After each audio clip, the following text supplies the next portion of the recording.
Right, I said on a short laugh, picturing her 4 siblings and 2 German shepherds. Your house is just begging for one more thing with a heartbeat. Afternoon, girls. Mrs. Newsome flopped down next to us, helping herself to popcorn. I slid the bag closer. Have at it, lady. Oh, isn't it wonderful? Mrs. Newsome gestured across the U-shaped courtyard to the units already covered with fresh, new gray. She grabbed Peaches from Marisol and set her on the ground. You stay now. And to us.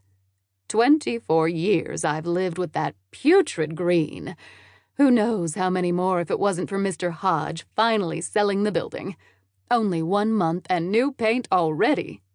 Have you and your mama met Thomas? Not yet.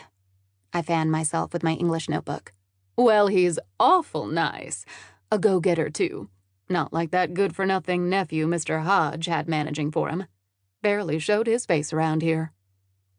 She munched on popcorn. I'm sure Thomas will get around to your door soon. That's just the kind of man he is. Personable. She looked left, then right, leaning in like her next words were top secret.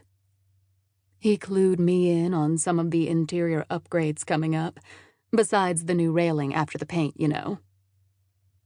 My face must have signaled I didn't know, because Mrs. Newsome quirked a brow. Didn't you read the flyer? Why, Thomas had them in the mailboxes early this morning. Like I said, a go-getter. She waved goodbye, walking away with Peaches trotting after her, trapping me in a room where the air was slowly leaking out. Only I was outside, a planet's worth of oxygen around me.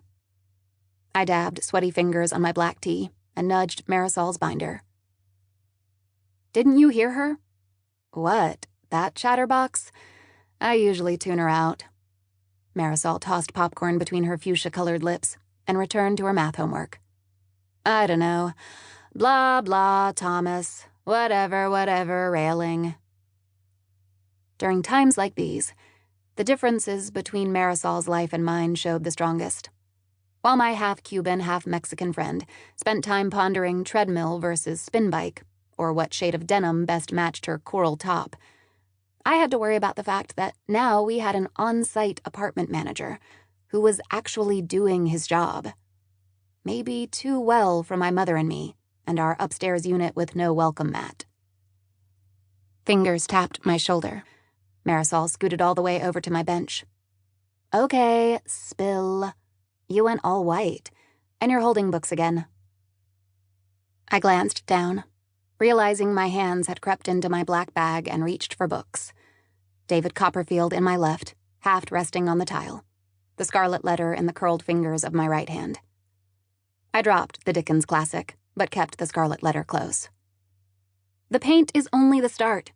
They're going to find out. Then where will we go? Mom and I. Her and me. Us. The paint? What do you mean? But I, Darcy Jane Wells, could only watch as 2 workers appeared, draping drop cloths over bushes. All eyes pinned onto us from across the courtyard. We'd have to pack up soon. But not now. Not just yet. Besides, what did a few paint splatters matter to this table?